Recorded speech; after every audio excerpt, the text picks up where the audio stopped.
So, picture this. I'm working night shifts at a major chain convenience store from 10 p.m. to 6 a.m., all alone. Yeah, you heard that right. Alone in the store during those eerie hours of the night. And that's when our corporate overlords decided to send in mystery shoppers to evaluate our performance. Sounds innocent enough, right? But here's the kicker. Our pay and raises depended on these evaluations.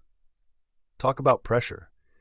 Now, for those of you who've worked late shifts, you know how ridiculous this can get. The mystery shopper's evaluation list included absurd requirements like hot, fresh coffee and roller grill full. But during the night, when hardly anyone was coming in, it didn't make sense to keep everything stocked up. I mean, who's going to buy a hot dog at 2 a.m.?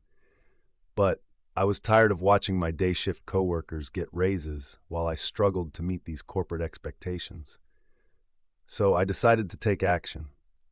I approached my boss, trying to be reasonable. I said something like, "Look, I get it.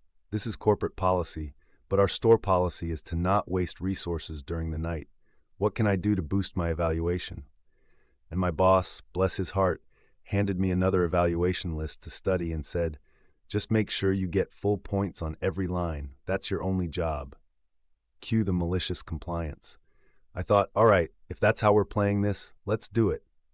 For the next couple of weeks, I took every ridiculous requirement to heart. I rolled in at 10 p.m., brewed fresh coffee, decaf and regular, and stocked the roller grill with hot dogs, jalapeno sausage dogs, and taquitos. You name it, I had it ready to go. But here's where my plan got interesting.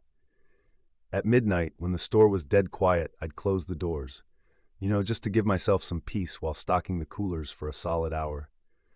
Then around 1 a.m., with all that food just sitting there, I'd toss every single roller grill item in the trash and pour the coffee down the drain. Wasteful? Sure, but it was all part of the plan. And just for good measure, at 4 a.m., I'd do it all over again. Fresh coffee, fresh roller grill items. 'Cause that's what the evaluation demanded, right? Now, after a couple of weeks of this routine, my boss called me into his office.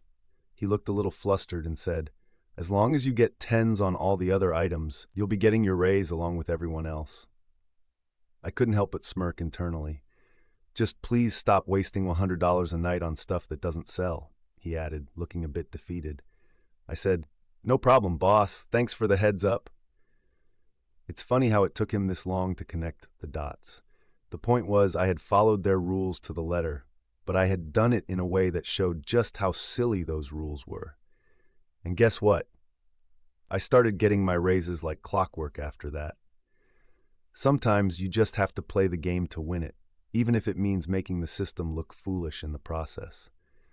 So next time you find yourself in a job with ridiculous corporate policies, remember, you can always find a way to turn the tables.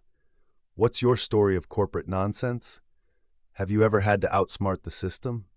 Let me know in the comments below.